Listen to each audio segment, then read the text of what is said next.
យំអូបាទលើបានជួបឪវិញហើយបងប្អូនអើយបាទអរគុណសមត្ថកិច្ចផងបាទអូឲ្យក៏យំដែរអរគុណសមត្ថកិច្ចបាទ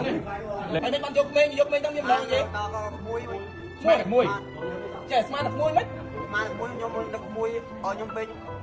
ហើយ3ឆ្នាំខ្លះ3មកព្រឹកហ្នឹង3ឆ្នាំខ្លះមកដល់ឥឡូវខ្ញុំបើទៅកណ្ដាល2ដល់ពេលកណ្ដាល2ទៅរើបាយឲ្យហូបមកហ្នឹងខ្ញុំយកក្មេងទៅណាខ្ញុំយកទៅរាំងស្មាតមួយហ្នឹងពិតជាហួសចិត្តចូលលួច3កូនគេចេញពីក្នុងមុងយកទៅបាត់ឪពុកតាមតននៅច្បារអំពៅជន់សង្ស័យឆ្លើយថាស្មានតែក្មួយភ្នំពេញករណីចាប់ចម្រិតកូនក្មេងដ៏គួរឲ្យភ្ញាក់ផ្អើលមួយបានកើតឡើងខណៈដែលបុរសម្នាក់បានចូលទៅលួច3ក្មេងស្រីដែលកំពុងដេកលង់លក់ក្នុងមុងជាមួយឪពុករួចយកទៅបាត់ទាំងព្រឹកព្រលឹមហេតុការណ៍នេះបានកើតឡើងនៅចំណុចរង្វង់មូលព្រំមុខ4ខណ្ឌជ្រោយចង្វាររាជធានីភ្នំពេញ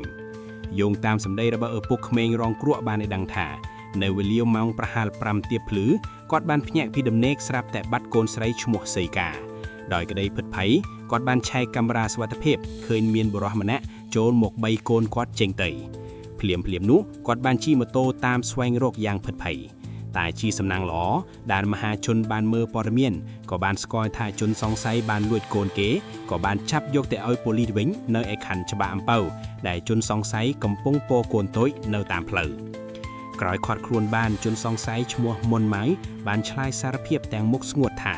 ខ្លួនពិតជាបានចូលយកក្មេងមែនដោយអះអាងលេសដ៏ហួសចិត្តថាស្មានតែជាក្មួយរបស់ខ្លួនទើបយកមកដើរលេងនិងរកបាយឲ្យហូបទោះជាយ៉ាងណាឪពុកក្មេងនិងមហាជនមិនអាចទទួលយកហេតុផលនេះបានឡើយ